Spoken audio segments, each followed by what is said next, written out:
Yo, yo, yo, yo, yo, what's up? What you? I'm doing well.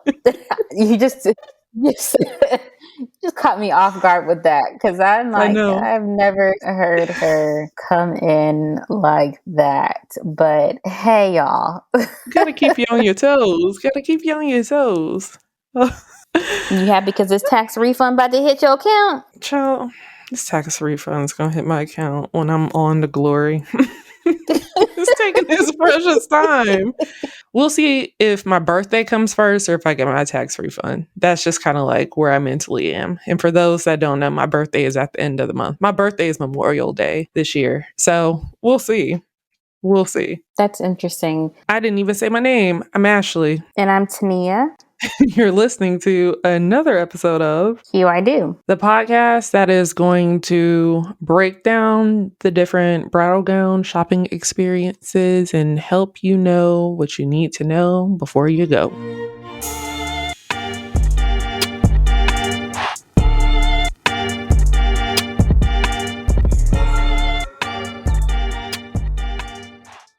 Friends, we brought back two of our frienders. They've both been on the show recently, and we really just wanted to have another good conversation around shopping for your gown. And I think the timeliness of this episode and last week's episode are so perfect. One, because of everything that's going on with David's Bridal. If you're not aware, they just filed for bankruptcy for like the second time in 5 years. And at one point, the girls online were panicking about like, were they going to be able to get their dresses because shops are closing down? And, you know, David's Bridal has been, and for probably, I mean, the foreseeable future is still like such a standard when you think of bridal gown shopping. Like when you think of a store, some say it's like the Walmart of the bridal industry. I ain't gonna say all that, but you know, when you think of bridal gowns, kind of the first brand some would think of TM is like David's Bridal. So for all that going on, you know, and then recently, a very long time bridal shop in Atlanta closed down over the weekend. And that had a lot of kind of a little bit of controversy around that, especially because apparently, and this is allegedly, I'll say, because nothing has been proven in the court of law, and y'all can't come back and say Hue I Do said this. No, allegedly, what occurred was that people weren't getting their dresses in time, or if they were paying for their gowns, they weren't receiving the gown that they paid for, or they weren't receiving any sort of communication with the bridal salon after they purchased their gown. And that's just really stressful. One person posted in the comments that they got their dress within like less than a week before their wedding, which, as you all know, and we're going to discuss in the episode, you need time for alterations. So wedding gowns already are expensive. And if you put a deposit down, you're hoping to get the dress that you purchased, especially if this is something that maybe you did at the end of last year and your wedding is coming up within the next few weeks or in the next month or so. Like, just all the things, all the stress. I really hope all of the brides that purchased with that company, one, have wedding insurance, because if you have wedding insurance, stuff like this pops up and you're covered. Like if they don't do right by you, if you can't do the chargeback, you can recuperate your money if you have wedding insurance. And it is covered through that, like postponement and cancellation insurance. Also, I'm hoping, of course, that one of the other salons in the area will do right by these brides, especially if they have a wedding in a minute, you know? So chances are they're going to have to go the off the rack route, or maybe some like sample dresses that they could just get off somebody's floor. But I'm praying for y'all because wedding planning is stressful enough. That is not the thing you need to add to your list if you don't have to. It really is. So yeah, so you all will enjoy this episode you all will enjoy Candace and Ebony's banter. They are fun. Mm-hmm. And so if y'all are not following them, please go follow them. Enjoy this episode, y'all.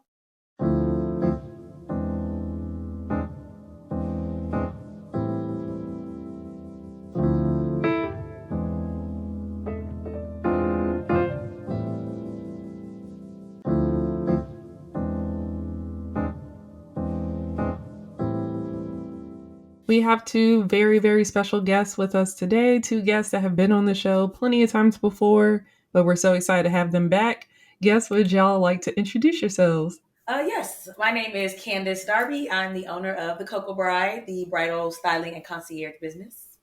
That was really good. Thank you. That was off the top. Thank you. You're welcome.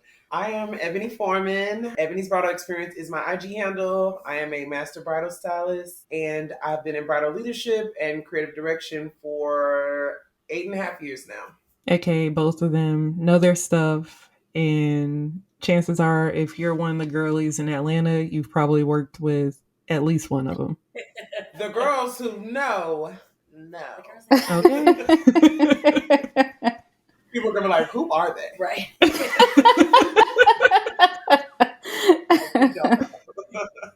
Well, if you don't know them by name, I'm pretty sure you've seen their work. So that's true. That is very true. Yeah. That is really true. I'm excited to have y'all back on. Both of y'all. I'm trying to think. When is the last time y'all have been on?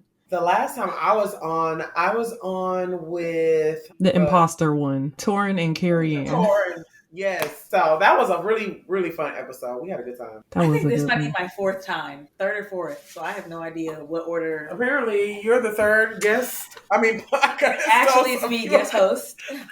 Basically, you've been on so many times. I think the last time you were on was the Why Do All Weddings Look Alike? Yes. Yeah. Was Car on that too? No, she wasn't. But they did do one. That was when the race. The race. Yeah. I think. Yeah. Summer 2020. Yeah. No, that was Jennifer and Ramia on that one. So long ago. It's 3. Yeah. Seriously. But we're glad to have y'all back. Yeah, chat with us. We've never been on together, and we are together a lot. Like, it's funny. Yeah, like a lot. So it's very fitting that we're on here finally together. Definitely. And that will make for a better episode, I think. It will. Because we kind of talk like this all the time. Right. So it's just like a fourth now instead of just two of us. I love it. Well, we will start with this or that, which is everyone's favorite game. You pick between one option or the other and explain why.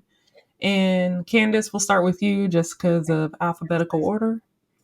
Like this, that, or in between? So Candace, Ebony, Toniah, and then I'll circle it back around. Okay. This shouldn't be too hard, trying to stick with the theme of the topic. But just to start, if you had to pick between which accessory to get, would you go with a cape or would you go with gloves? Cape all day. The motion, the movement, the pictures in the wind, easy. Okay. Ebony? Same. I mean, I'm not a nails girl, but on my wedding day, I'm a nails girl. Like, I'm not going to cover up. Me personally, I'm not covering up my hands. So, a cape for sure. And the dramatics of the cape are just everything. I agree. Toniah? I would also choose a cape. I've been seeing a lot these days, and I'm just like, oh, where was that? Like, where was that inspiration? Definitely a cape. It was in another part of the internet. Right. But let us not forget Solange's cape, though. That was almost a decade ago, but she had a cape. For sure, for the black girl bridies. Like, yes. I think cape is a good option to a veil. Like, you still get that movement, you still get all that. Well, and also gloves are really inconvenient. Like, I've had brides wear gloves, and it's the removal. They get filthy. You're trying to do your makeup. It's touching things. They're actually not that convenient. That's what I think of when I see gloves. I'm like, how are you moving around all night with that? Like, that's not uncomfortable, but okay. Yeah. We're all on one page. And then if it's hot, which you usually are hot, your little hands are going to be sweaty. You're trying to think about what somebody's body temperature is like on their wedding day. Because I feel like that's not the first time you mentioned something. Walking around with gloves all day. Yeah, I love the look, but I think it's more of a picture thing than a functionality. Right. Like, take the picture and take them off. Take them the off. picture and take them off Yeah. immediately. All right. So round 2.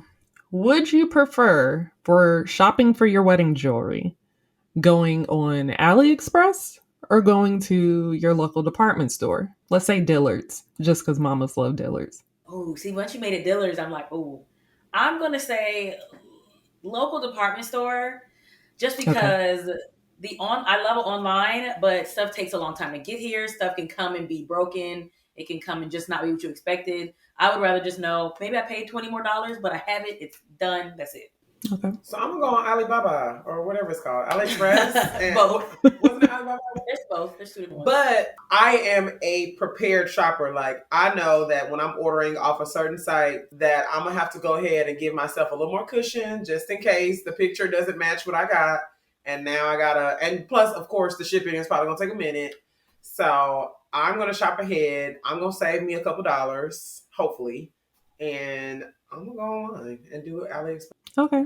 Toniah. If you've heard other episodes, I'm going to have to go to the Macy's or Dillard's or to whatever store that has my earrings or my jewelry, my bracelet and all that, because I don't trust myself. Bring back Charming Charlie's. You know yourself. You know what? Charming Charlie's, yes. Yeah. Charming Charlie's got the girl. If y'all are listening, I think they're technically still open. They just closed here. Well, bring it back to Georgia. They've closed a lot of stores, actually, but they did. Charming Charlie's used to get the girls. When I say together, because the great thing about Charming Charlie's is they weren't just like it was almost like a grown up Claire's. It definitely. But they organized by color, by occasion, by everything. So you can just go into a section like if you were doing a pop of color, and you can get your life. Charming Charlie's was that. I mean, if they're online still, that's phenomenal. I'm sure online is probably even better, but going into that store was like, you gotta find what you're looking for here. Like, where else you gonna find a color coordinated purse, shoes, earrings? Like, they all think it was everything. So, bring back the brick and mortar stores. I totally forgot about Charming Charlie's, but yeah, it really was. That was definitely the store. It was a grown up Claire's, but and I don't think there's another store like that. It's not, because everything's like moving online. Yeah, there's no other solely accessory based store that really services like from your wedding day to just your everyday. Like, there's nothing like. So Charming Charlie's, if you listen, we miss you. Come back. That really just took me back like a decade. Okay, I would also say department store. So round 3, which stylist would you prefer to have? The bridal stylist that puts you in dresses that are outside your budget, or the bridal stylist that makes sure you only try on 4 gowns because you got an hour for this appointment? The latter, because I don't play about budget.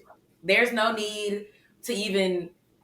We're not gonna play about budget. That's too much of a finite thing and too much of a serious thing for her to be putting you in dresses that are $5,000 over, because you're gonna love it. Of course, we always like the thing. Like, we always want the things. So I wouldn't even pretend like, let's try on no, that's not in the budget. I don't want it. Give me the 4 dresses, and maybe you're strict, but that's safer. I'm not going to end up crying in the car after. I mean, I hate both of these girls that you described. I was like, but I would say if you're a good stylist, that the latter would be better on both parts, because you can make 4 dresses feel like 8. Yeah. If you really like doing the things, like jack her up. If I know she got 4 dresses, baby, we're jacking up every dress. Yeah. We're taking our time here. We're really going to make sure you don't or do want this dress. And I feel like that's an easier pull than trying to have a conversation about why you ain't got enough money. Why you got to refinance your house for this dress that I tried on for you? Like, why you ain't bring that much money with you? You don't got nobody to borrow from? Like, I don't have time for that conversation. So I'd rather just take my time and make these 4 dresses feel like 50. A fantasy. I'm turning the dress inside out. Yeah. I'm doing something. Inside out. Leave it with 4 dresses. Yeah, I'm also going to go with the 4 dresses. because Okay. I'm all about my money. I'm all about my budget. And so definitely I can't, I mean, it'd be great to try on a $5,000 to $10,000 dress. It'd be great. But will I actually drop the coin? No.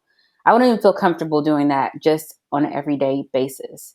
It has to be something like something I can use over and over again. I'm not going to be in my wedding dress over and over again. So, and even if I resell it, it's going to be half the price. So, yeah, no. If you can resell it. Yeah. Exactly. So, yeah, I'm definitely going to go with the 4 dresses in an hour. It's like an hour. It takes you about like 10 minutes to get into one dress, though, at times. That's why dresses an hour is actually perfect because it's going to seem like we put you in so many things in this hour. You can stretch that. You can make that be like the most productive hour you've ever had. Yeah. Y'all are professionals, and so, but like to like strap you in, put all the clips. That's like 8 minutes right there. Anyways, but I'm with y'all on the 4 dresses because let's us not forget how expensive alterations are. And so that's not even, we just talking about buying the dress. We ain't talked about nothing beyond it. So accessories, yeah, you can't play exactly. Like, I don't have time. All right. Final round. Which would you prefer to happen on the wedding day? The zipper breaking on your dress or your heel breaking on your shoe?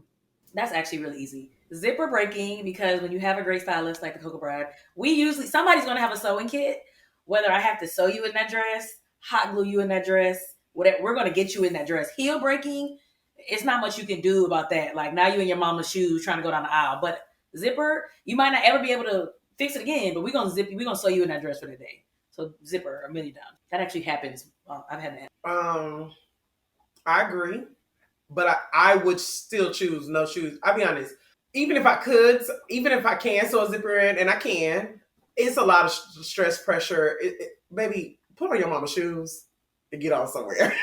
I feel like that's just an easy. Panic. Because here's the thing: even if you have a shoe as a focus, like even if you're a shoe girl, most of them girls don't be wearing their shoes down the aisle. Like, let's be real. That's a picture. They're setting it up. They're like, oh, girl, this is going back in the closet. I'm not wearing these down the aisle. So I feel like a girl will be less heartbroken over wearing someone else's shoe because no one looks at your feet. Or send somebody to Target. But if I accidentally sew the zipper in a faster pace and baby, now the back of your dress look like a snake, everybody's going to see that. The back of the dress is the feature. That's what the audience sees. So for me, that's too much pressure to be a seamstress in 10 minutes. I don't have time for that.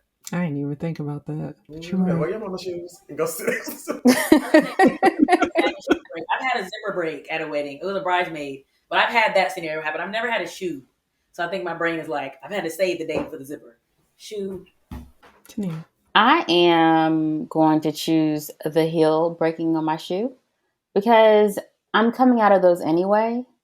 And I'm pretty sure I brought flats, and I'm pretty sure my mama brought flats. Well, I know for sure that my mama brought flats because she don't like wearing heels at all. So, so I don't mind. So I'm definitely going to go with the heel being broken because I'm kicking those off anyway. And my dress is going to be long. It's going to cover my feet. So, yeah. Yeah, I'm going with y'all on the heels. I'm going to just throw on my Birkenstocks and we just going to roll through it. Like, I mean, it's fine. And you know what I'm thinking? My dress was that column dress. You could see my feet, so I couldn't just have nobody's shoes. That's true. And I was sewn into my dress. So I'm like, I was actually sewn in my choice. You were sewn in your dress that day? Like, I had them, the way that I had her alter it, I even had her alter it within like an inch smaller. So I was like, I probably couldn't get in the dress the next morning because I had it like, it was molded to my body. Wow. I couldn't sit, but I knew I was changing. So I was like, just make me so snatched at the altar. Who cares after that? Yeah. Gotcha. Okay. Make my rib cage. Right. Wait, so how did you get out of the dress then? I mean, we zipped it, but it was just like, once I took it off, it was never going back on. But the pictures look good. I mean, dang. The purpose was served. The purpose was served. So, yeah. Yes. And if there's any moment to Basically not breathe. After It's I zen. breathed, after I was good. But in that moment, Exactly. that's the one time. Well, I get it. I'll get really good at sewing in zippers Right. by the time you need it. I promise. Yeah. Well, that was fun. We can now dive into the world of dress shopping, what to know, what to be prepared for, the different types of dress shopping that are now available to us because dress shopping has evolved, especially Mhm. I feel like on this side of the pandy, like there are so many options that were not available even three, Right. 4, 5 years ago. So, Right. and the girls need to know what to do, when to start shopping, who to bring, what to expect when they're there. Because some of these articles are misleading online. They tell you one thing and then you get to the store and it's completely different. So yeah. All right. So, of course, we're talking about the different bridal shopping experiences. Can you all name some of the newer experiences that we're seeing in 2023? I don't know if I would say newer or more, people are just more aware of them. But I think online shopping in the way that bridal companies are doing it now is new. Before, you would have to order a wedding dress off of whatever website and pray to God that it doesn't come to fit your dolls. Like, that's legit. We've had so many brides come in, they're like, I put in my custom measurements, and like the dress is like big enough for a Barbie. So now with people having inventory and being able to send you dresses and do virtual trials, which was kind of birthed out of the pandemic since we weren't able to go and move around. I think that's one thing that people are more aware of. And I thought initially it would be a pandemic thing, but also we don't know whenever the blurred lines of the pandemic are as far as stopping. I think people are still in that space of not necessarily being 100% comfortable with leaving the house or maybe not able to leave the house. So having that virtual shopping experience is not necessarily new, but it is, I feel like I see a heavier presence online in the way of more and more companies are doing it. And only that, like, it's not like a bridal store was a brick and mortar and then they just did the virtual. These are like solely virtual storefronts, if you will, that offer brides to select dresses from a online inventory and get the dresses at home, try them on in the comfort of their home, and give all the supplies to send them back and make their purchase without ever talking to anyone else if they didn't want to. So that's one of the, I think, most freshest ways I've seen brides being able to get their gowns. Yeah, I think technology and access has changed it the most. Like even just stuff like Rent the Runway, where it's like you can have these designer dresses, or like an Amazon closet where like you can order 5 dresses. I'm gonna try one on and send the other 4 back. Or people are doing more like destination shopping trips, where it's like I'm gonna fly to Houston with my mom. We're gonna go to these 10 stores. We don't live here. I'm gonna find a dress on this trip, and then I'm gonna come back because I want exclusivity. Whereas I think before it was like, you walk into David's, you get your dress, that's it. Mm-hmm. I think now people are trying to make it more experiential. Yes, I agree. Yeah. I feel that people are moving away from going to like the brick and mortar stores nowadays. I think, in my opinion, because I heard, I was talking to, actually it was a bridesmaid, but she was saying that like she went to David's and like they were saying that it would take like 4 or 5 months for her dress to be in. And it's like, well, I'm not going to do that. Or like, I'm just going to go down to another store or go online and order this exact same dress and it'll get here quicker. So I'm not quite sure what's going on with that, but I feel like people are like, okay, yeah, I need to find like a different way to shop, or I need to find a different alternative to shop. I think for bridesmaids is going completely online. That's Being able true. to go in a store, mainly because of the amount of colors, silhouettes, and sizes. It's a lot wider for bridesmaids or mother of the bride. So I think that is there's so many websites that are just for Azazi and all these like specific.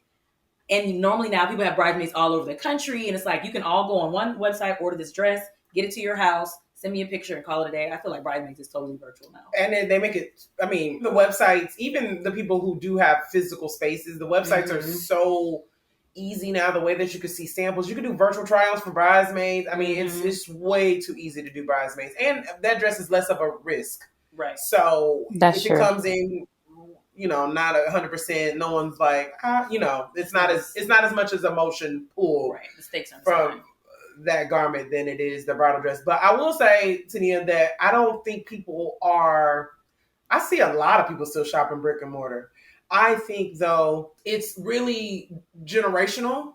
I think people who are, I'm not calling us old ladies, we're still very young, but I think people who are old enough to get married, technically, and younger than us, like, I would even say like 21 to 25, 26, they are just in an era of quick, fast, and in a hurry. And so for them, going to a brick and mortar store and someone telling you can't have what you want for 6 months, 7 months is like, I know you lying. Like, they don't understand the concept because everything in their generation is instant gratification. So they're used to going on a website, going on an Instagram. I mean, you can even shop from an Instagram post now. So I think that's just generational. I see girls who are more 25 and up, maybe even closer to 30 and up. Those girls want experience because we're the type of women, sometimes we need a face to the name to who's servicing me with that type of money. And a lot of those women feel more comfortable to have a physical place to go if something possibly goes wrong, or if they have questions or concerns, because online is great, but sometimes it is like online shopping. It is a customer service. You do have to wait on the phone if something goes on. So, I think the older girlies are like, oh, I'd rather wait. I'd rather pre-plan. I'd rather schedule out a year. I'd rather do my research. And also they like experience. They're in a space where they're bringing their grandmothers and their mothers, and this is, tradition, and this is that. So they want experience. And you could do a virtual try on, I guess, in front of everybody, but it would probably feel weird. So instead of going to a store. I accidentally had this conversation with somebody today because they asked about like virtual shopping. I think for luxury, brick and mortar is never going to be finished.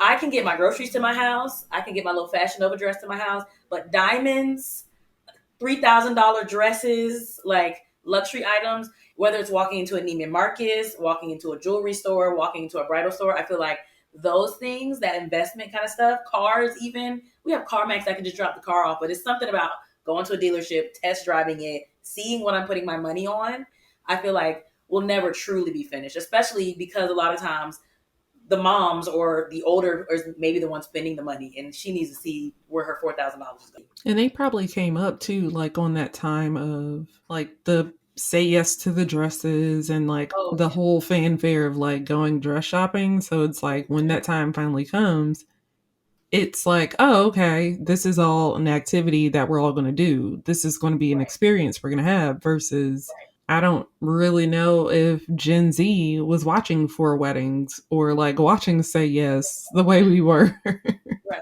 I don't know. I think it'll be interesting to see, like, for people who were maybe more impacted, like you said, by the lack of those shows or pandemic and being super virtual with clothing, like how that, but I don't know. I think it's something about the luxury market that won't be affected as hard because you can't beat that experience. You just can't have that moment in your house the same way for any luxury item.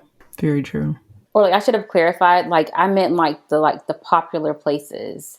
Like people are going to like independent owned or people that they see on Instagram who have opened up shop, but it's like very independent. It's only that one shop. There's not multiple shops around the world. I should have I should have clarified that, but exclusive, like custom. Yeah, there you go. So for the girls that don't know, how soon should the brides like start their shopping experience? I wonder if we're gonna say the same thing. I was literally about to be like, I'm gonna let you go first and see what you say. People are gonna think we're freaking married. I like a year. I think that there's so many other elements in your wedding that needs time to plan. I mean, I always tell brides, like, you can't just like think that you're gonna sometimes you do find the DJ. Maybe you just know the DJ, or you find, but like sometimes vendors, it takes a minute to really find that vendor. And also, like, it's almost a little bit of an interview. Sometimes you got to make sure that you're comfortable with that vendor. Photography is a big one. Like, there may be a couple photographers that you have to, maybe more than a couple actually, quite a few photographers that you have to reach out to make sure that they understand your vision, you like how they shoot, you mesh well, because that's important, I think, with photography. So I think a year just gives you a lot of time to plan your wedding. So you need to also include your attire in that early part of your time frame. Like, you wouldn't go book your venue, not on purpose, I don't think. Sorry if that is you, but I don't think nobody would book their venue on purpose like 3 months before their wedding, unless they like really, really had to. Or, right. But like if you ideally you book your venue and your earlier stuff like in enough sufficient time. You want the specific date. You want to make sure like you can get exactly what you want. So there's no difference to me in what you're wearing, especially if you don't have any idea or you have a really specific idea. It may not just be you walk into a store or you go online and it's biddly boppity boo. So a year, I think, gives you a lot of time to sit with it, make sure you're making right decisions in that way, and you're not going into it with a dress that you would have just worn to the prom. Like, you want to be able to have those decisions really finite, and really, it's a lot of money. Right. And you want to be happy at every turn if you can. And you give yourself cushion and contingency for things to go wrong. Like, it's like building a house. You need a contingency fund. So that's the same with time. Like, you need to give yourself a couple months of whatever alterations or whatever that is too. So yeah, I was gonna say a year. It's strictly logistical for me. Stuff takes time to get shipped in. Mm-hmm. You need time for alterations. For me, starting like the type A planner in me, starting from the top of priority and budget, I don't want to exhaust my budget and then get my dress. Mm-hmm. In case I need to be like, actually, let's take some out this DJ budget. I want to do that on the front end. And I think people, I've sold a dress to a bride on a Wednesday who was getting married on a Saturday, but that's not ideal. So I would say give yourself at least a year. And most likely that was a dress that she wasn't necessarily like walking in her first time. It's like, girl, listen, they didn't burn my dress. Right. It was like a, last minute thing, but it's like, you need 2 months for alterations. You need 7 months for it to get shipped in. Like, I can't plan my bridesmaids till I have my dress. So I say a year at least. When girls come in like, I'm not getting married to 2025. Is that crazy? I'm like, actually, no. Right. And you might decide you want to go custom, and that takes even longer. So a year. And bridal don't change that much. I mean, I hate to. That's probably something that you probably should say as a bridal stylist, but it's like car shopping. Like, you know how cars only change their body type like every 5 years? Like, even though the fashion girls can style and you can add pieces and do things that make the dress feel different. But in hindsight, there's like maybe a handful of base styles that every girl is going to gravitate towards. She's just going to kind of freak it in her own unique way, maybe, but there's not that many ridiculously normative styles that people pick from that you need to, like, there's not going to be any difference. I think a lot of times the girls don't want to shop so early because they feel like, well, what if something else come out? I was going to say. I'm like, nothing else. I promise you, nothing else. This is it. Right. Don't wait until you lose weight to go shopping. Well, I can't go shopping yet because I got to get these 20 pounds off. And that's fine. You can shop now and know what style you want. And then you can we can take it in but I've had so many brides like, well, I'm just looking now because I'm going to wait till I lose the weight. And you might not, but don't wait on that because the shipping is going to take the same time. The shipper, the company, the factory doesn't care if it's a 16 or 8. It's going to take the same amount of time. Right. True. That's very true. That's a whole other liaison of you losing weight before your wedding. But what you were saying, Eb, about like how styles over time, like how we're not really changing it up too much. I was just thinking, I saw this a bride the other day in a like strapless, like real beaded, like bodice. It was a mermaid style, so it was like very beaded with the like frilly kind of tulle at the bottom or whatever. And I was like, you would think we're in 2017. You would think we're in 2019. It doesn't, like, the girls are still going towards fit and flare mermaids. Like, it doesn't matter what year. Right. And cyclical. Right. And you do get like you do get where you can kind of pinpoint where a bride got married or like a slew of brides got married in a certain dress. Like I got married in 2015, so y'all know what kind of dress I got married. Like, like that is the trend of that year. But in general, the silhouettes, there's not any new silhouettes that get introduced. There's the standard silhouettes. There are, in a way, I mean, I see designers all the time, and I'm like, oh, that's a different way to do that. Right. But it's still that thing. So waiting on a trend or waiting on a style to be some mystical style that you've made up in your head to be introduced because the dress that you fell in love with, you just think something is better, then A, it's probably not your dress. If you're like, something got to be better, then that's probably not true. And B, right. Girl, I promise you, it's not, there's no mystical unicorn of a dress like magically coming unless you're getting it made custom. So we went to Bridal Market like to see the next season of dresses yesterday. One of the first dresses we saw when we walked into one of the most popular designers, high neck, long sleeve, shoulders. And I was like, we're in 1983. Mm-hmm. Right. I mean, it was beautiful, but it's just, there were tiers, big layered tiers, like 80s. Like, okay, we're literally resetting and starting over. And it's like, people say like, there's no more new meats coming out. Like, there's no more new animals coming out. Right. There's no more new, it's just going to be a ball gown. It's going to be fitted. It's going to be beaded. It's going to be laced. But literally it was 1980. That's hilarious. And a lot of your creativity is just going to come from your styling. Mm-hmm. That's it. This is the same pair of jeans. You just going to wear yours with Chucks. You're going to wear yours with heels. You're going to wear yours with glitter Chucks. You're going to wear and that's fine. That's the point of it. That's the point of a dress not just being, people not just wearing a dress. Like they accessorize it. You wear, right. Even if you don't wear a veil, like you put your own style in it. And I love to see the girls do that because then I see who you are as a bride. Like all I wear is gold jewelry. Now I just wear minimal gold jewelry. I'm not doing too much. Like I love that for girls, but I just don't want people, I hope people take away, and I hope there's enough media like this that people can understand that y'all gotta stop waiting last minute. I was saying, no matter what, even if you think you're simple, you still need a year. Even if you want a simple plunge spaghetti strap, nothing on a dress, you still need a year. Yeah, please. You're just stressing. Especially because I'm still hearing about like delays that are popping up where it's like, oh, my dress was supposed to arrive in like 6 months, but now it's going to be closer to like 8. 12. Just give yourself because it's gonna stuff literally gets stuck on the boats. They literally get stuck in ports. They get stuck in customs, and your dress will be sitting there for 2 months, and it's nothing.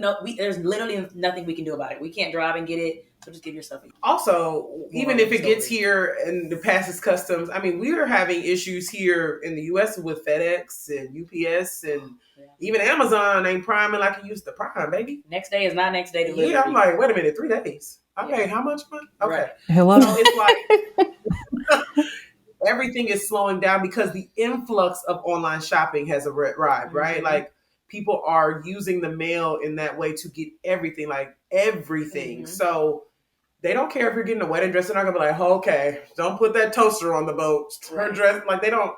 No one is looking at the packages like that. So. That extra time just gives the world time to do what it needs to do while you're like, okay, my dress is in the works and I got a year. Even if it's delayed by 2 months, I'm still good. It just gives you that time to breathe and to plan the rest of your wedding happily. And mistakes, if a mistake happens, then you can plan a better plan B than some of the plan Bs that girls who only have Wednesday to Saturday to plan. So more time the better. I mean, honestly, if you want to start above a year, I ain't too mad either. But a year at the minimum. If nothing else gets on this podcast, 1 year. If y'all don't hear nothing else, if y'all are like, what's going on? Just put that as the hashtag. 1 year. 1 year. All the styles around the world are going to cheer. That is hilarious. So y'all told us what we should do. What should we not do when it comes to the dress experience, the bridal dress experience? What should we not do? And it could be anything. Because you already told us that we should have our dress, or like we should start shopping for our dresses in 1 year. So what should we not do? Going off of this or that, I'm budget. I don't think you should, if you have a budget, stay in that budget and be realistic about your budget. And no, I have to ask, like, is that out the door? If you tell me $3,000, is that the dress, or is that the dress alterations, your shoes, your jewelry? Like, And I think you need to stick to that because they can get in a very sticky place of bigger, better, ooh, lights, ooh, sparkly. And now we're like, so it's 8,500 and it's madness. So budget is big for me. Family dynamics and stuff is a tricky. I feel like the do not of that is it's very tricky, but I always just try to have people remember why you're buying this dress and what you're here for, because you can get caught up in a lot of other things. So make your budget finite and remember why you're doing this. You have very great answers. I mean, they're so put together. I would say, to bite off what you just said, and probably my ebony way of saying it, is more, number one, if you're a self-shopper, if you're someone who's like, I can do this, I can plan where I'm going to go, I'm going to shop, self-shopper, do your research. There are a lot of times I have service brides inside of a bridal store that have no idea what this bridal store is about. Meaning, like, every bridal store does have the basic needs of a bride, but most bridal stores are going to create a certain niche or space that is unique to them. And that is where their brides will resonate. Whether it's exclusivity, where you need a bridal store to really have a curvy girl section that is not just 14 through 20 or just 5 dresses in a size 30. Like, truly, if that is what you need to research that. You need to make sure they can service you well. If you are a super petite girl, we used to get that all the time at a former bridal store I worked at. Mm-hmm. Super petite girls almost are underserviced because we do highlight the curvy girls. We should, because there isn't enough space for that either. But the petite girl, the 00, the true 00, the 411 girl, that girl, you need to make sure that you research. Just like you would research where to buy petite pair of pants, you need to do the same for your bridal store. Or whatever unique experience that you prefer or you feel comfortable with. You need to really do your due diligence and make sure that you're not just going to different bridal stores because everybody wants to have a day of it. Because I've seen brides do that, give up their moment for everyone else's enjoyment. And by the 4th bridal appointment, she's crying in my bosoms. And I'm like, well, girl, I just met you, but what's going on with it? Like, it's because they're so overwhelmed. And they haven't seen anything that they love because whoever made the appointments for them didn't even research what kind of experience, what kind of dress, what kind of anything. So research is crazy important. Whether you self-shop or you hire someone like the Cocoa Bride, and you relay their vision, like, she's going to have to do research to find what you're looking for. Can I jump in what you were just saying? Yeah, but I'm probably forget my thought. But it's fine. No, don't forget it. Okay, say it. No, I didn't really remember it. So. I was going to say, yes, I've had brides who are like, I do scheduling of the appointments. I've had brides like, I want to go to XYZ store. And I'm like, okay, well, this is a boho store and you want a beaded ball gown, but it's just a name they've heard or it's just a thing or they drove by it. So I think and now you're in the store like, y'all don't have anything I like. But it's like, well, I mean, you booked the appointment here. So yes, I definitely think pre-research is big for whoever is booking. Yes. And then I said budget. Right. Okay. So budget for me is a big one, something that you should research. But I think the reason why I didn't want to mention it anymore, because that's part of your research. Like, when you're setting your budget for everything, that should be your means all. And when you're researching, you have to ensure that you do know the price point of the bridal store. Mm-hmm. You do understand how they work. And a lot of times, even though 6 months to a year is a long time for a dress to come, a lot of girls who need to schedule out that money, like, maybe I want to spend $1,000 on a dress, but I know I get paid on the 15th and again on the 1st. So I need to schedule out my money. That's great because a lot of bridal stores only need half to order the dress and then the other half when it comes. So knowing those things, who takes a payment plan for my girls on a budget, or my girls not even necessarily everybody's on a budget, but my girls who are on a tighter budget or need more time to pay off things. There's bridal stores now that take physical bridal stores that take Afterpay and Klarna. There are physical bridal stores that have dresses in stock that you can take home. So if you are, unfortunately, if it's like, oh, I need a dress because of what happened, or if you're just like, girl, listen, I was having a good old time with this engagement and I forgot we got to get married. So now I'm here 3 months before my wedding. That's fine too. There's places for that. But I think not a lot, but I see a majority of girls sometime like deer in headlights. And I don't know if it's because they're such on a cloud that they forget to do the research, or they're letting people they're like, oh, I'll handle it for her. And they're not really handling it for her because she's now going to a store that has nothing to do with her wedding. Like nothing to do with her wedding. You're wasting the time of yourself, the stylist, and experience is important. Lightning doesn't strike twice with experience a lot of times. You have a really great experience and come back to that same store because you needed to think about it, which is fine, and have a totally different experience. So all that's crazy important when you're getting ready to shop, making sure that you walk in and you're like, I know these people because I didn't follow them on Instagram and social media. I know I want to work with Ebony and I want this because I seen the dress or something similar. Like you need to go in with a confidence like these people know me. Because this is important. It's a special day, and you don't want to feel like a stranger or outsider somewhere while they're like wearing white gloves and touching your dress, and you're like, "Girl, what is happening here? Why am I in the Twilight Zone?" I've had girls like literally freak out because they're one type of girl or need a certain type of experience, and they walk into the bridal store that is polar opposite. Maybe it's her mama's experience, but it ain't hers, and she's like, "I'm not into this." And the stylist can tell it's not, you can't even pull anything out of her and she's just lifeless. And now that's the memory you've molded into your experience when you're finding the gown to marry the love of your life, is that I hated the first appointment, every part of it, because I didn't know what was going on. And the dresses were too expensive and I couldn't touch nothing and blah, blah, blah, blah. So research. So basically don't go in blind is the main thing. Research. Yeah. Research, don't go in blind. Now, I had no idea that bridal stores were doing Afterpay and Klarna and all that. Yeah. That's new. Yeah, there's a couple of stores that do Afterpay. I think before Afterpay got so big, a lot of places still did like a 50% deposit. You pay your deposit, and then when your dress comes in or when you come to pick it up, you pay the rest. Mm-hmm. But now I can think of more than one store that does Afterpay. You can do your Apple Pay at the thing, do your Afterpay, and then I mean, on the business end, they're getting their money. So they're like, hey, if you want to pay X amount of money every 2 weeks, that's between you and MasterCard.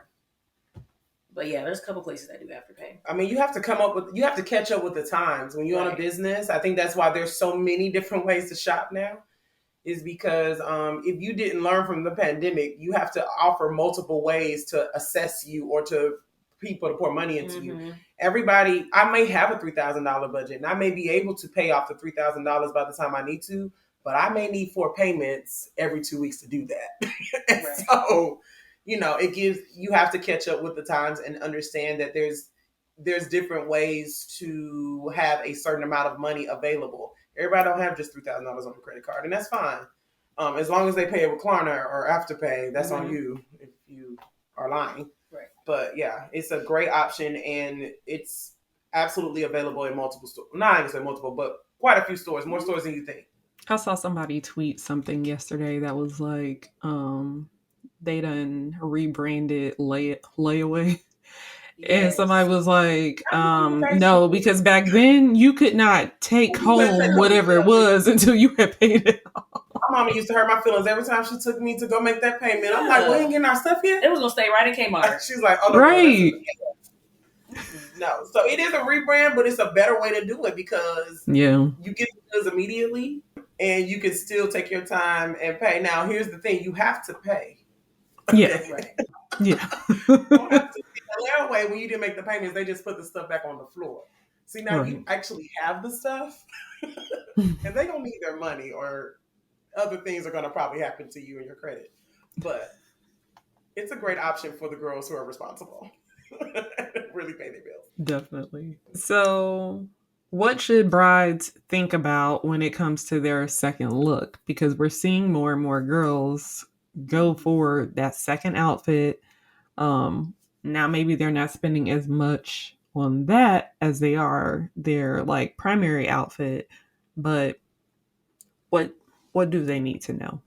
Function. I think the main thing of the purpose of the second look is functionality. A lot of times I think if girls talk about a second look, I know you still want to be cute and sexy, but like changing from your one fitted dress or your one big ball gown to another tight dress with a corset and something that you can't move around might not be the best thing. That's why I love jumpsuits. I love rompers. I love, because for a lot of us, in some capacity, you're like, I want to be able to bend over or sit down or like do the wobble or run around and be like comfortable. So functionality, I think, is the biggest. That's the reason you're getting it. So it needs to make sense. Don't just have a part two of another uncomfortable outfit. Yeah, the layout of your wedding is very important. I have brides who change because they want to be more comfortable. I have brides who change because of traditional reasons. Mhm. So just knowing the layout of your wedding is very important. But I think this is not the same, but very related to changing at your wedding. I think you just need to understand the timing too. I've been a guest at wedding and people were like, "Where the bride at?" Yeah, you got to know where to put it in your itinerary. Everybody like, no, but where the bride at? So, I think it's great to have someone who, whether that be someone you hire or someone hopefully at your wedding who is responsible to be like, okay, we got to change. This is your time to pee. This is your time to do what you need to do, because we don't want to miss your wedding trying to change into multiple things. Right. So that's also very important. If you have a time frame on the space that you're getting married in, and you know that your ceremony is 30 minutes and your reception is only 4 hours, and you want, certain things in your wedding, like the first dances and, the cake and the this and the that, then possibly that you may need to just have an outfit you change into to leave, like a send away outfit. Right. Versus trying to change and do all these things. So it's all about the coordination of what you have going on. I have brides, she's had brides who change because they're actual dancers and they want to do a dance and all this stuff. So the coordination of you changing outfits is a very intentional and has to be well thought out thing, because it could go not so great and you can't remember like half of your wedding, or your guests start leaving and you like, but y'all, I'm back in a shiny, it's 2-piece. Y'all don't want to see me? They're like, it's 12 midnight, girl. We don't care anymore. We're leaving. So just making sure that you're planning it out, not just what you're wearing, but how long you're wearing each thing, so you can get your money out of it too. That makes a lot of sense. Now we must ask some questions about the alterations, because I don't think we think about the alterations when we're. I can tell, like, this is your favorite thing in the whole world. When you were planning your wedding, you're like, you know what was fun? Alterations. That was. I actually enjoyed my alterations. I had a lot of fun. I didn't know that alterations were this like unknown, like, or this, and maybe it's because I have a Southern Baptist family. You getting church outfits altered, like, so I'm like, y'all don't have a seamstress, or y'all don't like. I had a who was Easter outfits were getting altered, like at 10. So when people are like, "Oh, I need alterations," I'm like, "What do you mean? What are you doing with your?" But I think that's all. But I think that's also like the people that grew up wearing a slip. Like, literally, I tweeted yesterday that people aren't wearing slips to church anymore, and that's the problem. Yeah, that is a problem. That is definitely a problem. You can definitely tell. Mm-hmm. I think alterations is just an intimidating subject. I don't think it's unknown. More so it's intimidating because everybody shares their experience of their alterations differently, based on how educated they were before, right? So the girls who had a great stylist who educated them to the best of their ability, and here's the thing, most stylists aren't seamstresses. Some stylists know how to sew, they know how to do the things to make sure that you look okay, but like altering a wedding dress is a jam. That's a jam.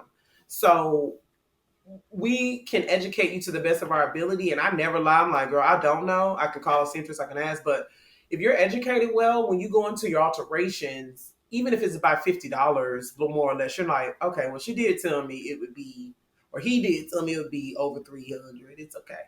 But I think the girls who are underserviced in that way during their appointment, whether they forgot to ask or the stylist didn't educate them, which as a stylist, you should, even if they don't ask, you should always educate your bride on alterations.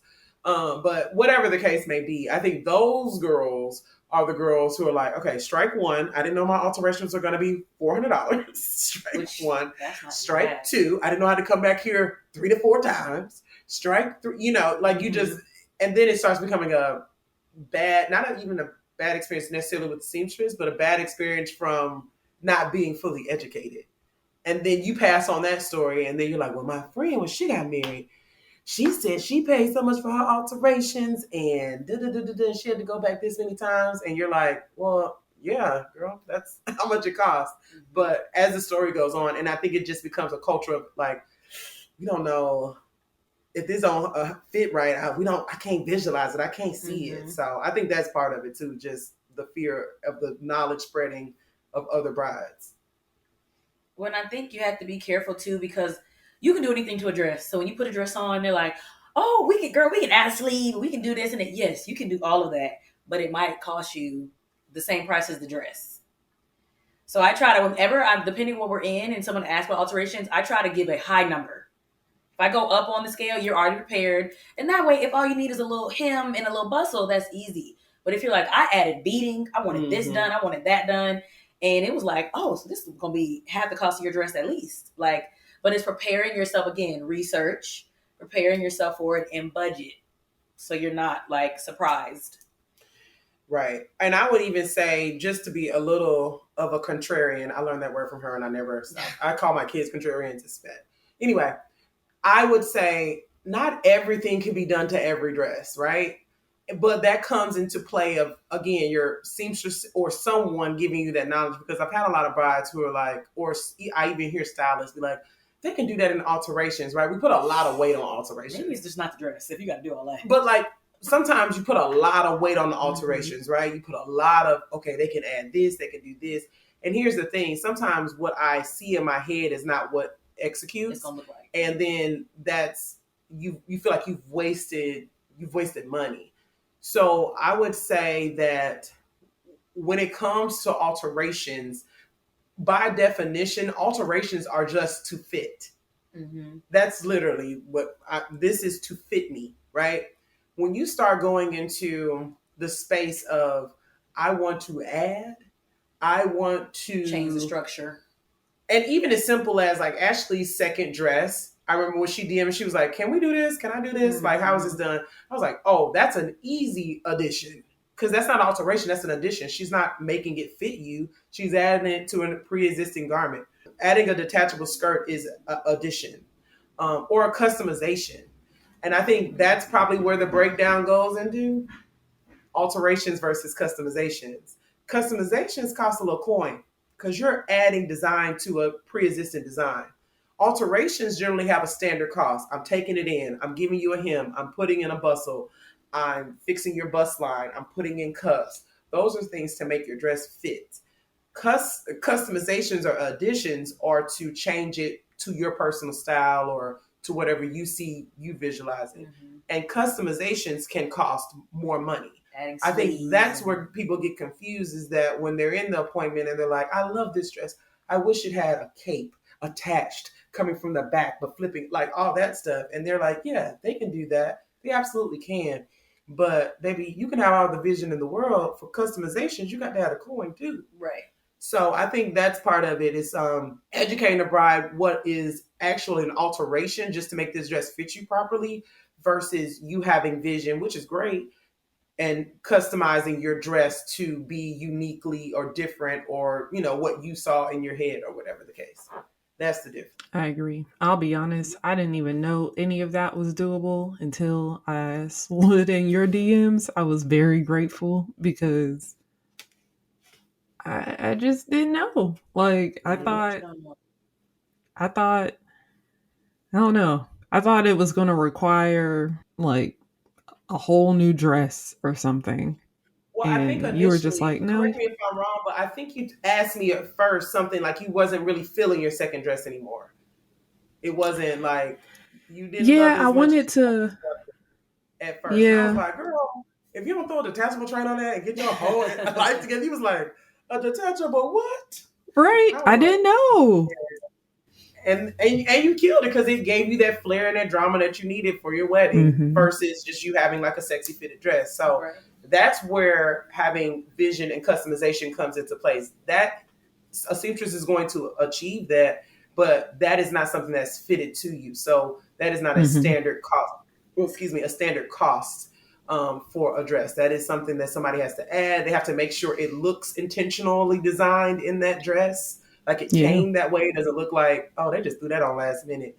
It has to look great. So that can come with time, that can come with energy, and a seamstress is gonna charge you for that, and you want her to charge you for that. If I'm being honest, if I Mm-hmm. get a price that's too low on adding a detachable skirt, she like I could throw it up for about 50. I'll be like, no, I'm good. Oh no, Never 15 mind. for a wedding gown. You got to think about those Yeah. things. Like, good work ain't cheap, and cheap work ain't good. Like, that's just, can the church say amen? Like, that's just, I don't Yeah. understand. Like, that's just in every concept. So I think we have to think through other things when we pick our wedding dresses, and we're picking a dress that is that fitted, mermaid, beaded, all the way down. And then we're surprised when this seamstress is asking me for $500 to make it fit me because I decided to lose weight. And you're like, wait a minute. Yeah, girl. I have to reset the beads on this dress to make it look like it was made for you. So we just have to remember what we're getting into when we're even starting with the dresses that we're picking in the first place, too. So what's the timeline? What's the timeline on the alterations? Because if we start shopping for our dress in 1 year, like when should we expect our dress back to go to alterations if needed? Now, this is going to vary per store. So this is another thing where it's like, ask your questions in the store. But typically, if you're getting something shipped in, people are going to start telling you 6 to 8 months, maybe a year. And I think I typically like to tell people 6 to 8 weeks for alterations, depending on what you're getting done, because it's going to be more than one fitting, which is, again, like I said, educating. You're going to come, you're going to try it on with the seamstress. She's going to ping you. You're going to come, you're going to try it on again. It may or may not need more changes. If you're adding things, it might need more fitting. Like, you have to give yourself space because you don't want to rush her because you want quality work. Yes, they're going to say, we've done a 24-hour turnaround before. You don't want to have to do that, though. No. So giving yourself, I would rather have my dress chilling in the closet Right. a month before and just hanging out than it's 2 days before and I'm like, I hope I go and this fits. Which is why we tell girls, hey, you got to chill out losing weight. After that last fitting, that's it. This is what no juice cleanses the week of the wedding. Like, no cayenne and lemon, like none of that. No, so I tell people give yourself 6 to 8 weeks. Of course, that can fluctuate based on what you're doing.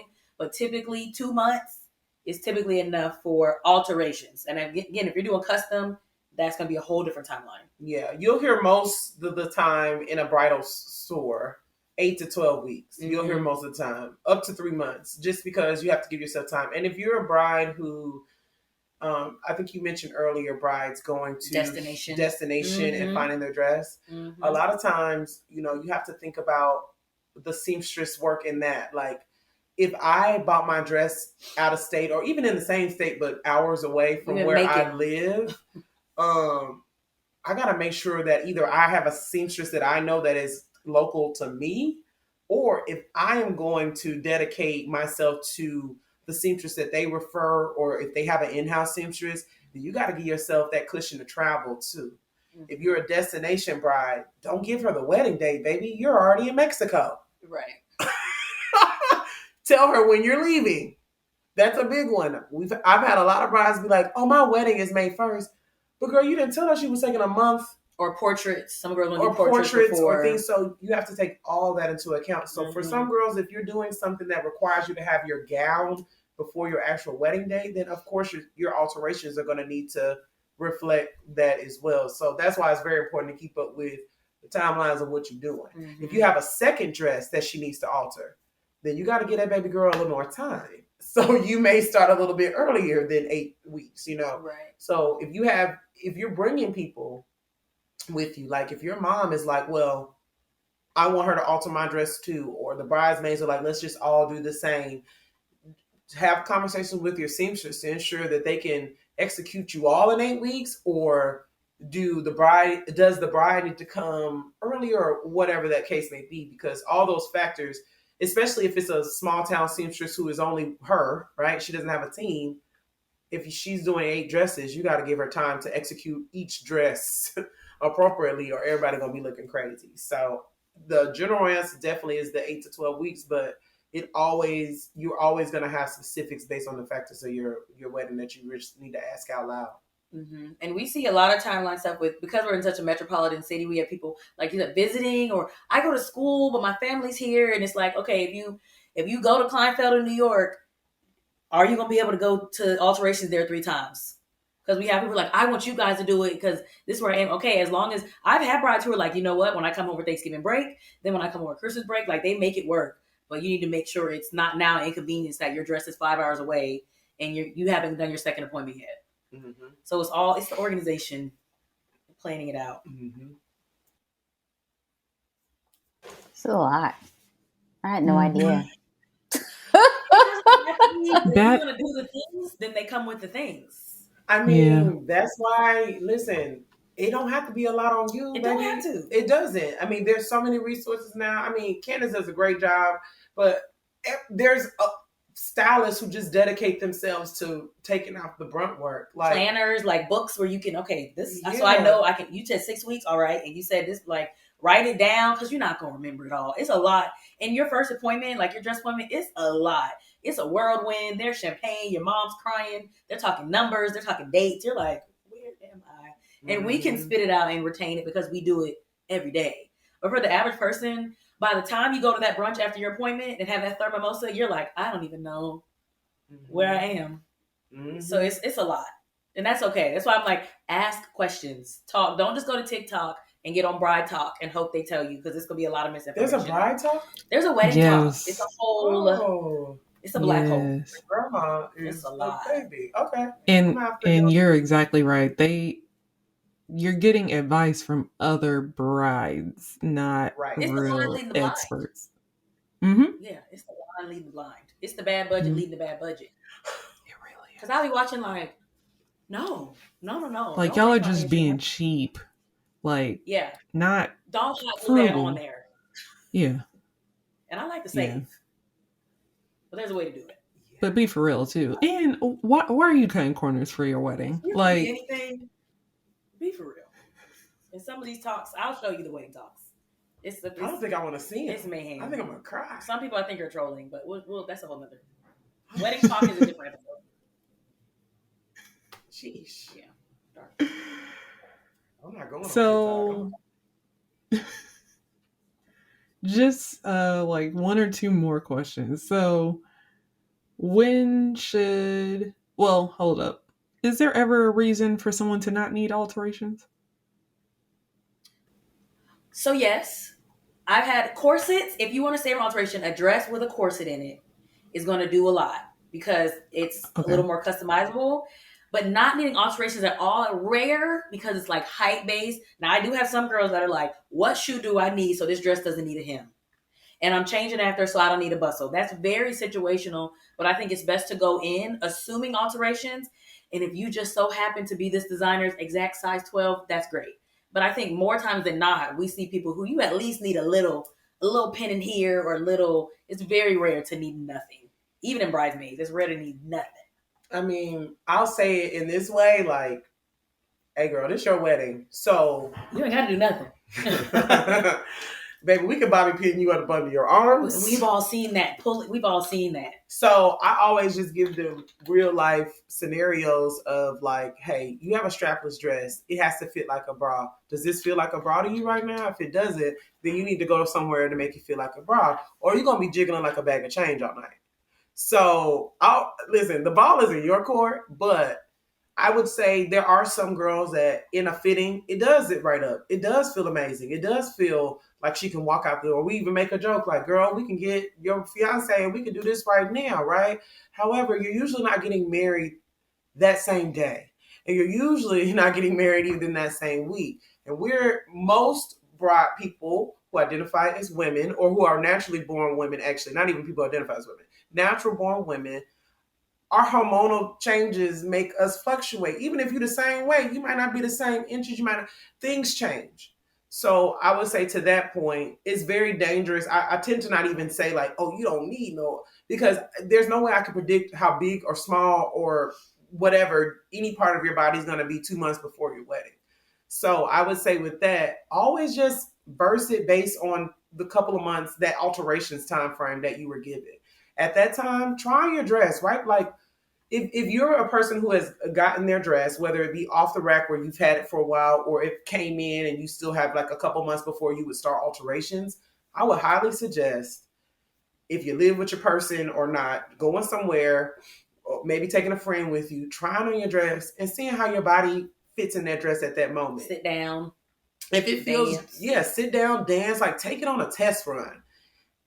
Especially if you're maybe deciding not to get certain alterations or any at all. I would take it for a test run. I would make sure I would be in it. If you could, I would be in it for an hour. If I'm being honest, I would be in it for an hour. It's just like practicing your heels, right? Mm-hmm. Like if you're wearing heels at your wedding, it's kind of, and you don't really wear heels on a daily basis, and it's kind of silly to wait on your wedding day to see if you're going to fall or not. Like, no. So it's the same thing, I think, with anything that has to fit on your body or be like, custom fit and comfortable on your body. An hour is excessive, but if you can, really stay in it for an hour, really take that girl on a ride, because you're going to be, mostly, even if you're changing, you're going to be in that dress at least an hour or two. So make sure that 2 months or 3 months before your wedding, that your body hasn't had any changes that you just didn't recognize in yourself, right? And then you can decide, like, okay, I don't think I need alterations. I can get a second opinion. Maybe I can call that bridal store and I can say, hey, can I bring my dress in and y'all can just give me some advice on if you think I should invest into these type of alterations or what alterations I should invest in. Bridal stores they'll do that. No one's going to be like, no, you bought the dress, we're over. I mean, I hope not. But, bridal stores usually will be, they want you to feel your best. They want you to be comfortable. They want you to have the budget closest to what you thought it was going to be. That's what bridal stores, and that's what stylists want. We want our brides to be happy, because when you take that picture and you feel your best self and you're sharing it and it's going viral and you tag the store or you tag the stylist, that's our business card. So it makes no sense for us not to make sure that not only do you look good, but you feel good about your purchase. So that would be my suggestion. Instead of just totally saying, okay, girl, avoid it, I would just make sure in that time frame right before you're about to start alterations that you get a second opinion, or you just really feel comfortable in the dress the same way you did the first day when you said yes to it. All right. So when should you start putting the look together? Like jewelry, shoes, all that. Like when should you start? I don't think that timeline is, you mean like just the envisioning it or like the physical? Well, envisioning it, yes, but then also like going out to buy these items or like going online to search for these items. Like at what point should you start that process, but then also at what point should you have them in hand? A lot of stores now, especially if you're talking jewelry and accessories, a lot of stores now, because they know online and that kind of thing, you can get jewelry and accessories there. Shoes is a little trickier. I don't know as many stores that do shoes, but most places now, you can, if you just want your little dangly earrings or your necklace, you can get that. And I think for a good styling, I think that creates the vision, because typically you're going to have questions on like, well, this is strapless. Do I need a necklace? Mm-hmm. Or if I'm wearing this veil, what earrings go with this? So I personally like to style them all together. That to me, that is styling. I don't want to just give you this good pair of jeans and be like, now go do whatever you want to do with it. Like, to me, they kind of need to do all. And shoes might be a little more personal, because you might know you want to wear your sparkly chucks, or you want to do but for me, like you said you would be a Dillard's girl or Macy's because you're a little last minute. I'm just like, while you're in the brain of my bridal look, I like to just get it all done then. Even if you're like, I know I'm going to go online and get a pear-shaped drop earring, right, and get it out the way. So I'm sooner than later is always best for me. I agree. 100% I agree. And I would even say, and I never really, I'm going to start saying this to my brides. I just thought about this in my head. I would actually say, if you can, kind of have the idea of the shoe you're going to wear on your wedding day. Because here's the thing. I personally am not a heel girl. Even when I wear them, but it's not my favorite thing to do. I'm a sneaker girl. I'm a barefoot girl, whatever. So when I got married, I knew where my wedding was going to be, on a beach. And I knew I wasn't wearing shoes. I'm barefoot on the beach. So no matter what my dress looked like, I'm barefoot on the beach. So that's part of styling and visualizing what you're wearing. If you know that you're a heel girl and you're wearing your Manolos, you're wearing your Lubes on your wedding day, and you know the certain height that you can walk in because you walk in heels. You may not know the specific shoe, but you know that you're wearing a heel. Mm-hmm. Then already come in with that mentality. I do see a lot of girls who come in with shoes, and I know a lot of bridal stores sometimes discourage shoes, mm-hmm, but I love shoes. Even if you may not use them for the try on, that's a lot. Yeah, I'll be honest. We're trying on dresses over and over and over, girl. You just be flat footed and happy, but I think when you are in a dress that you feel like is your dress, I think putting on those shoes or the heel height or like similar shoes, and I think letting the bridal stylist put you in the moment and style you, that's part of what this is. So if you're comfortable and you're happy exactly how the bridal stylist has styled you, and you are comfortable with the pricing of everything, get it. Right. I'll make it harder. Just get it. If you love everything and you're maybe like, well, I know that, and nothing, not only shoes. If you know that you're wearing your grandmama's earrings, I was going to say that. You may not want to bring your actual grandmother's earrings, and I understand that. You may be like, I want to make sure these make it to the wedding day, but you can go buy you a cheap pair of pearls that look similar, like things that you know that you're wearing on your wedding day. As far as jewelry and accessories, go ahead and pick that out. That doesn't. I feel like the style of jewelry, for the most part, you may have different versions of things, but as somebody who wears jewelry, or even if you don't wear jewelry, then that's kind of a depictive of your personal style, right? If you don't wear jewelry, then you're probably not going to be as comfortable in no grand chandelier earrings, right? That's probably not going to be you. It may be, but it's most likely not, right? You're probably going to just wear something that you feel like is more special than what you do every day, right? So if you already have those things in mind, then it's not a rat race. A lot of times girls are like, well, I don't know what kind of shoes I'm going to wear because I don't know what my dress is going to be. Well, it doesn't matter. What kind of shoes do you wear? Like if you're wearing sneakers, you're wearing sneakers. So a lot of it is if you can visualize while you're on your Pinterest boards, while you're looking, pinning dresses, pin jewelry that you like, pin necklaces that you like. Even if you don't use them, have an idea. Pin headpieces that you like, veils that you like, hairstyles that you like. Come to your appointment in a similar hairstyle that you want to wear. All of that is going to be important to put you in the mindset of your wedding day, because if you're wearing your hair down on your wedding day and you got this tight bun, you're going to be like, well, I'm not really wearing my hair like this. So it's just going to become a bit of a mental obstacle for you. So I think you should maybe not necessarily buy your jewelry beforehand, but you should absolutely know in what ballpark you're going in. And if you find it at the bridal store that you've, or the bridal place or your stylist has styled you in that way, then go ahead and just pull the trigger. It's just as important, with the rest of the look. And you can find jewelry so many places, so many ways, quickly. So it's definitely not something that you need to like wait 1 week before your wedding and do. Because then your options are, that was not shade to you. She's like, okay, girl, I get it. I'm just saying, like, the longer time you give yourself for anything, the more options that you have to choose from, and you can make a comfortable decision. That's it. I swear I wasn't shading you, Toniah. No, it's okay. It's okay. I had a lot of stuff going on, not just, Exactly. planning, but I had a lot of stuff going on. But it worked for me. It all worked out. I had everything that I needed and then some. Yeah, she's like, Ashley would be like, girl, have you gotten this yet? Have you gotten this yet? Girl, what are you waiting on? Girl, we got a week. like, I know. It's fine. You'll get done. Right. If that's the reality Toniah wants to live in, that's fine. Hey, but it all works out. You know what? It all works together for my good. That's what the Bible says. Right. So, you know what? Thank God it did. Well, you've been wearing your mama's flip-flops down the aisle. Basically.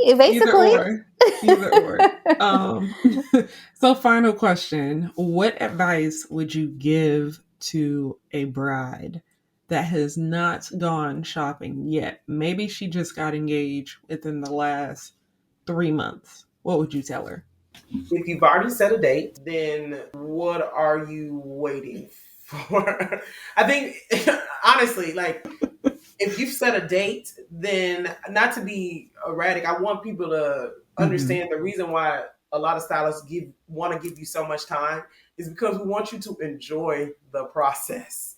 And part of enjoying the process is having moments to decompress in between big decisions, right? Just imagine this. Take wedding out of it, right? Let's equate it to purchasing a house.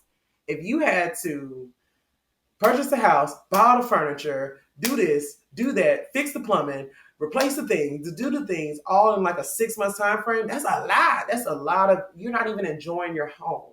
But if you buy a home, right, and then you get to style every room so perfectly, You take your time. You get to pick out towels. You and your boo get to go to Home Depot. Like that sounds like a more, and then when you finally, everything is done, you're sitting on the couch and you're like, look at our beautiful home. You get to breathe a little bit. So the same with, for me, for wedding, like I want to be able to pick my venue and me and my fiance just like look at Instagram and we just have a date night at that venue and we just really fully immerse ourselves, if it's a date night venue, we fully immerse ourselves in that decision and we can celebrate that decision. And then when I find my gown, I can, float on cloud nine for a week or 2 or 3 because I found my gown and I've given myself time. And now I can take my time. I didn't know what earrings I wanted. So now me and my mom can go earring shopping, or now me and my mom can go into my grandmother's estate jewelry pieces that she's been waiting for me to get married. And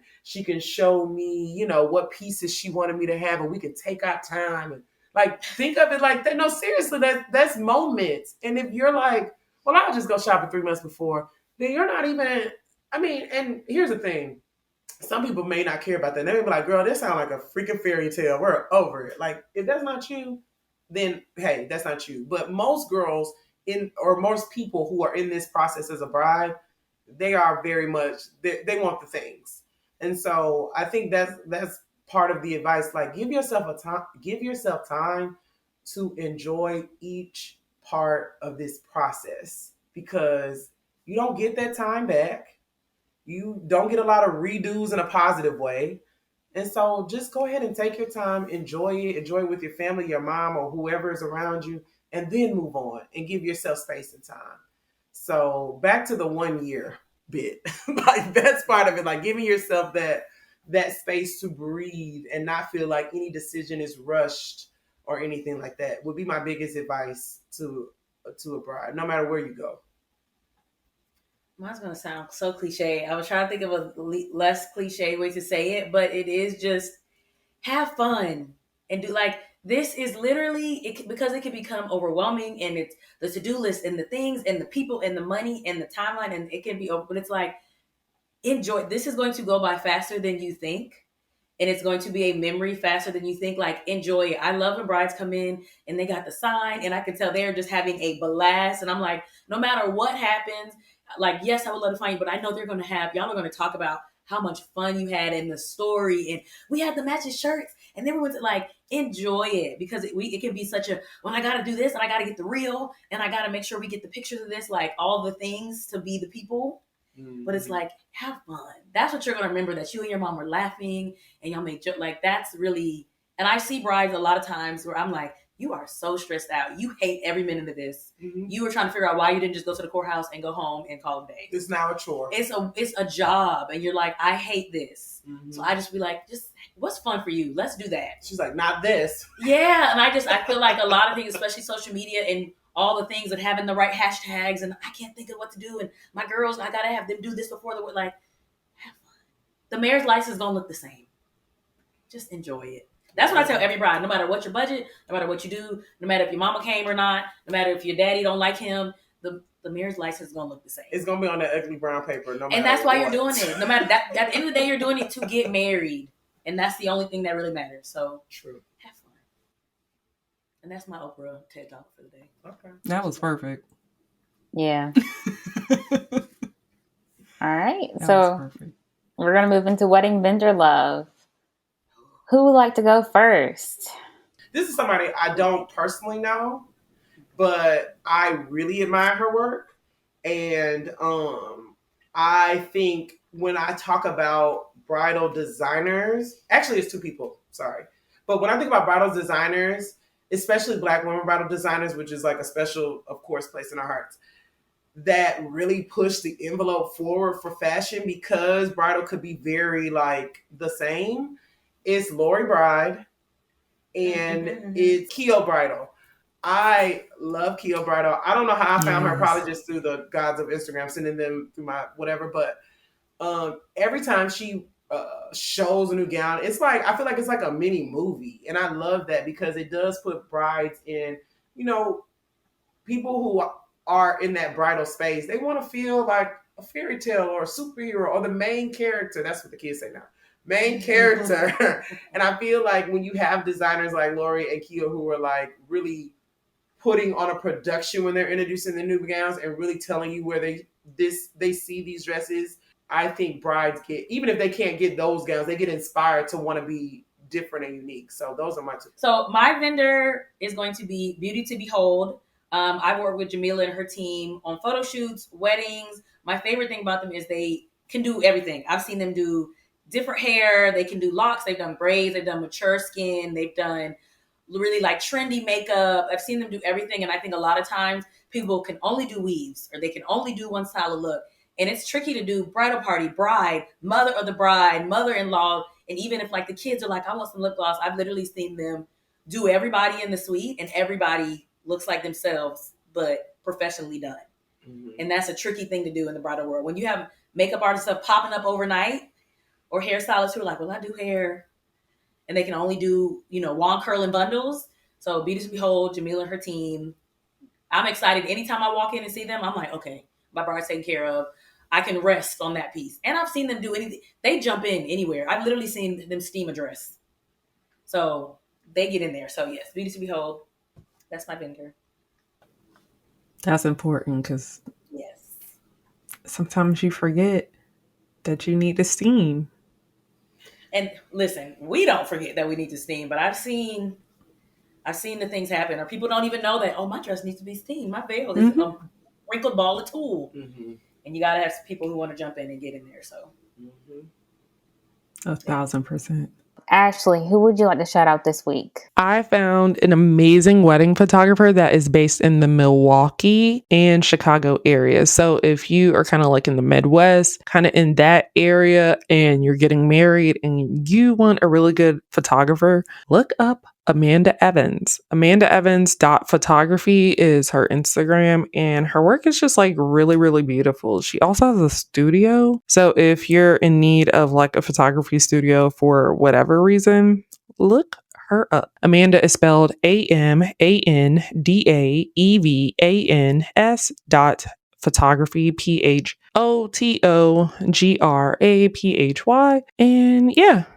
Again, if you are in the Milwaukee or Chicago area or destination, she got you. Beautiful work, Black woman, and we're here for it. So tell her Hue I Do sent you. Who are you shouting out this week, Toniah? I am also shouting out someone amazing. Her name is Kaycia Rhone. She is an event designer based in the Chicagoland area. And so her work is so, so beautiful. It's just so unique. And I think she's creating her own special thing up there. So if you would like to look at her work and are in need of an event designer or florist, please look her up on Instagram, Sacred by Chris Renee. And that's SACREDBYCRIS, Renee, RENEE. Or you can find her on sacredbychrisrenee.com. She does a little bit of everything, but of course, I'm shouting her out for her floral design and event design. She does interior styling as well as home organization. So, like I said, she does a little bit of everything, but her work is absolutely beautiful. If you are in the Chicagoland area, please reach out to her. All right, that's who I have this week. All right, ladies. So where can people find you if they want to know more, if they want to inquire about your services, plug any and everything? I'm at Ebony's Bridal Experience on Instagram. You can find me there because that's where I be. That's where I be. So you can find me there. I post a lot of stuff, and every bride that hits me up, I always instantly return their plea of whatever they need from me. So that's the best place. I am at the Cocoa Bride on all platforms. thecocobride.com. If you're interested in services, we have everything listed there. You do a little consultation questionnaire. I meet you, and we get the ball rolling. So at the Cocoa Bride. You won't go wrong with either one of them. Period. No. And you probably will see us both if you work with me. That's true. I help out at Cocoa Bride as much as I can. Candace has created something so special in that, and I think as much as we know about bridal styling, I think the bridal concierge spin on it, just real quick, is something different because a lot of girls don't have time, energy, or knowledge, or just whatever to really explain their vision or explain how they want things executed. So hire a planner is one thing, but a planner is not specifically there for your bridal attire needs. Mm-hmm. And people don't realize how important that is when you're having a production of a wedding. If you're having a bigger wedding, you do need someone who is just tending to you and making sure that your zipper is zipped up or your whatever is going on. You're eating something. You're eating. Shout out to the planners. The planners are starting to gift me to their brides because as the planner, you like running down the hall with a plate of salmon because your bride's about to pass out. It's just a lot when you got to light 400 candles. So that's been a whole thing. So yes. Because the planner is not running down the hall. The planner is not Atlanta. And your venue coordinator is your venue coordinator. Your venue coordinator does not care that at all. The things that we've had to do, like the last wedding we had, this is just like I've had brides who were like, spit the gum out. You're about to walk down the aisle, and I have gum in my hand, like putting lotion on your ankles before you walk down.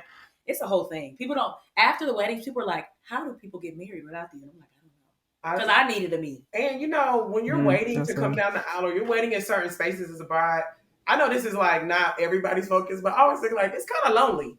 Yeah. And you know what? People start having panic attacks. People start having panic attacks. Mm-hmm. People get really nervous. People need prayer. People just need somebody to hold their hand. And even in our I've seen it so many times. I've seen brides like standing behind a curtain or whatever interview, and they're just sitting there like, because your people are down there already, right? All your support is probably at the altar. So having someone to just give you like the look to be like, you look beautiful, breathe. It's just your family or whatever reminders that you need is priceless, and it's not something that people think about until they're behind the curtain and they're crying because they can't hug their mama right now because mama already got walked down. So it's an investment for sure, but I think it's something that if I were in a wedding I was attending a wedding or a bridesmaid or a matron of honor, that would be the gift to the bride for me. Like I wish I actually would have gave it to a few of my friends, but that would be a gift to a bride to me. Like, here, you need this. Trust me. I don't care if you don't think you do. You do. Child, we're about to start a whole new episode for y'all. Sorry. Well, I'm plugging. No. That's just a sign for y'all to come back. That's all. Yeah, basically. We gotta have the in-person panel. I'm waiting for in person. Yes. I want y'all to go to find.hueido.com and look at our vendor list. Everyone that we've shouted out for the entire 3+ years that we've been on air, everything's there. Yes. And not only are all of the vendors we've ever shouted out are on there, all of the wedding vendors we've had on as guests are on there as well. So you can find more information about them and their lovely vendor services on find.hueido.com. And don't forget to leave us a review. Follow us on social. We're Hue I Do Wed everywhere. Facebook, Instagram, TikTok, LinkedIn, Pinterest. I'm sure I'm missing one.